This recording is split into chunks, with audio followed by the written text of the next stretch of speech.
नमस्कार, आप देख रहे हैं यूपी तक और मैं हूं रजत सिंह। मैनपुरी के उपचुनाव में बड़ी चर्चा है कि कौन कैसे लड़ रहा है, कौन जीतेगा, कौन हारेगा, क्या समीकरण होंगे। चुनाव ही दिन पे हम आपको समझाएंगे कि आखिर सब कुछ हो क्या रहा है। दरअसल सबसे पहले बात कर लेते हैं कौन कौन चुनाव लड़ रहा है। तो आप अगर स्क्रीन पर देखेंगे तो आपको दिखेंगे रघुराज साक, ये बीजेपी से चुनाव लड़ रहे हैं। बीजेपी की तरफ से इनको जब चुनावी मैदान में उतारा गया तब ये कहा गया कि ये शिवपाल सिंह यादव के चेले हैं। दरअसल रघुराज साक इससे पहले समाजवादी पार्टी से सांसद और विधायक रह चुके हैं और इस बार बीजेपी ने उनको चुनावी मैदान में उतारा है। इनका कनेक्शन शिवपाल यादव से भी है। शिवपाल यादव के साथ ये जब प्रसपा में थे तब इनको प्रदेश उपाध्यक्ष भी बनाया गया था। तो कुल मिलाकर ये कहा जाता है कि शिवपाल यादव से इनकी करीबी बहुत रही, लेकिन चुनाव के दौरान शिवपाल और ये काफी आमने सामने रहे। अब आ जाते हैं समाजवादी पार्टी के प्रत्याशी के ऊपर। समाजवादी पार्टी की तरफ से डिंपल यादव सपा की प्रत्याशी है। यहाँ पर खुद अखिलेश यादव का कहना है, रामगोपाल यादव का कहना है कि ये जो डिस्कशन हुआ, यानी कि जो प्रत्याशी को लेकर चर्चा थी, उस पर शिवपाल यादव ने मुहर लगाई और शिवपाल यादव के कहने पर डिंपल यादव को चुनावी मैदान में उतारा गया है। इससे पहले कन्नौज से सांसद रह चुकी हैं, लेकिन उपचुनाव में इनके हारने के भी पुराने रिकॉर्ड रहे हैं। ऐसे में ये देखना दिलचस्प होगा कि ये जो सीट मुलायम सिंह यादव के निधन के बाद खाली हुई है, उस पर ये किस तरीके से अपनी विरासत बचा पाती हैं या नहीं बचा पाती हैं। अब हम आते हैं, आपको दूसरा कार्ड दिखाते हैं कि आपको ये समझाते हुए कि आखिर ये चुनाव क्यों महत्वपूर्ण है और ये सीट क्यों महत्वपूर्ण है। तो अगर आप पहला पॉइंट पढ़ेंगे वो है मुलायम सिंह यादव के निधन के बाद खाली हुई सीट। जैसा हमने आपको बताया कि मुलायम सिंह यादव का निधन हुआ, जो कि इस सीट से सांसद थे। उनके निधन के बाद ये सीट खाली हो गई। लगातार 1996 से लगातार सपा के पास है मैनपुरी की लोकसभा सीट। अगर आप ये देखें तो ये जो सीट है इसका इतिहास समाजवादी रहा है। हम बात करें 1996, लेकिन अगर आप उससे पहले भी देखेंगे तो समाजवादी पार्टी बनने से पहले, चाहे वो जनता दल रही हो या चौधरी चरण सिंह के साथ जो गठबंधन रहा हो, उन तमाम लोग यहाँ से जीतते रहे और ये समाजवादी, यानी कि जो समाजवादी विचारधारा के लोग हैं, इस सीट से लगातार चुनाव जीतते रहे। लेकिन 1996 में सबसे पहले यहाँ पर मुलायम सिंह यादव चुनाव लड़े और उसके बाद से लेकर अभी तक कभी भी किसी और पार्टी ने यहाँ पर जीत दर्ज नहीं की है। लगातार यहाँ पर समाजवादी पार्टी का ही कब्जा रहा है। अब बड़ा सवाल है कि क्या बीजेपी इसमें सेंधमारी कर पाएगी।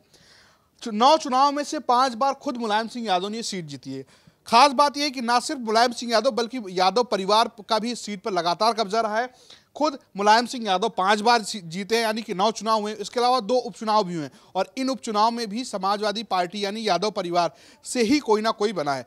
2014 के उपचुनाव में तब तेज प्रताप सिंह यादव जीते थे और उससे पहले बदायूं के सांसद रहे धर्मेंद्र यादव भी यहां से चुनाव जीत चुके हैं। तो ये है एक तरीके से ये सीट क्यों महत्वपूर्ण है समाजवादी पार्टी के लिए, ये हम आपको बता रहे थे। अब हम आपको आगे समझाएंगे कि आखिर यहाँ का जातीय समीकरण क्या है, क्योंकि मैनपुरी का जातीय समीकरण ही है वो जिस पर बीजेपी इसको दिलचस्प बनाने की कोशिश कर रही है। बीजेपी की कोशिश यह है कि इसको जातीय गैर यादव वर्सेस जो गैर यादव ओबीसी है, उसको करके इस चुनाव को किसी तरीके से साधा जाए। अब हम आपको दिखाते हैं कि जातियों की जो बातचीत है, ये संख्या जो हम आपको बता रहे हैं अनुमानित है, क्योंकि जातीय जनगणना लंबे समय से हुई नहीं है, जिसकी बात बहुत तेजी के साथ होती है।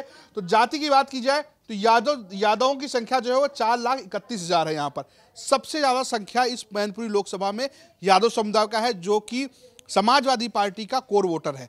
खुद जब से शिवपाल सिंह यादव एक साथ आए हैं तब से माना जा रहा है कि ये पूरा वोट बैंक डिंपल यादव के साथ है और ऐसे में डिंपल यादव की दावेदारी यहां पर मजबूत दिखती है।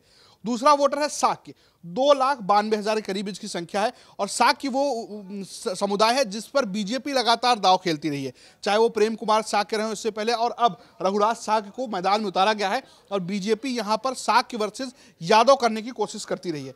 अगर हम तीसरी बात करें तो ठाकुर हैं, ठाकुरों की संख्या 2 लाख करीब 1,000 है और ये बीजेपी का वोटर रहा है। कभी कभी समाजवादी पार्टी को भी वोट करता रहा, क्योंकि जब अखिलेश यादव के साथ राजा भैया रहा करते थे, यानी कि मुलायम सिंह यादव के साथ राजा भैया रहा करते थे, रघुराज प्रताप सिंह उर्फ राजा भैया, तब ये वोटर समाजवादी पार्टी के साथ था। लेकिन अभी उत्तर प्रदेश में ठाकुर यानी कि क्षत्रियों का सबसे बड़ा चेहरा कोई है तो वह है सीएम योगी आदित्यनाथ। ऐसे में ये वोट बीजेपी को मिल सकता है, इस बात को कहा जा रहा है और मिलता रहा है। पिछले अगर आप चुनाव देखें तो दलित 1,50,000 है। दलित मायावती का वोटर है ये जैसा माना जाता है, लेकिन इसमें भी 2 विच्छेद है, मैं आपको बता देता हूं।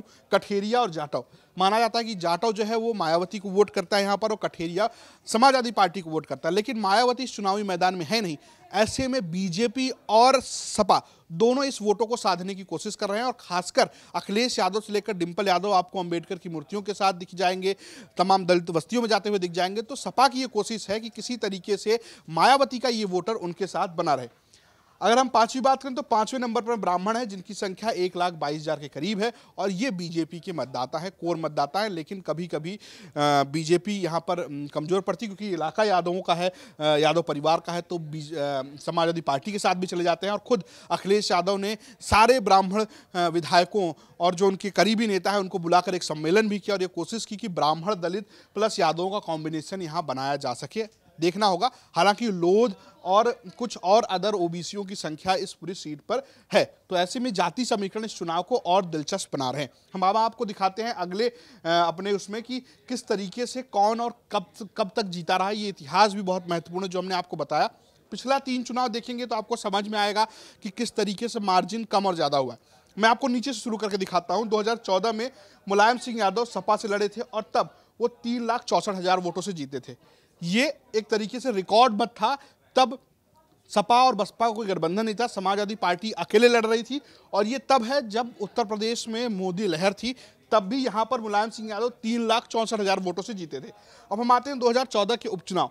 चूंकि मुलायम सिंह यादव तब आजमगढ़ की सीट से और इसके अलावा मैनपुरी दोनों जगह से लड़े थे, तो उन्होंने आजमगढ़ को चुना और मैनपुरी को छोड़ा और मैनपुरी से उन्होंने तेज प्रताप यादव को मैदान में उतारा और उन्होंने इस सीट को 3,32,000 वोटों से जीता।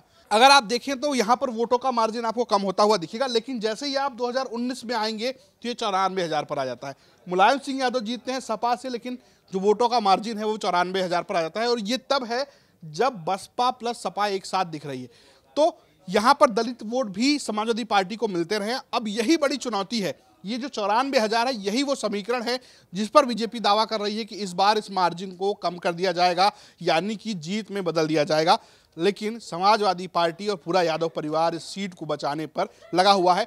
अब देखने वाली बात यह है कि ये जो मुलायम सिंह यादव की विरासत है, क्या उसको सपा बचा पाती है या बीजेपी गढ़ में सेंधमारी कर लेती है।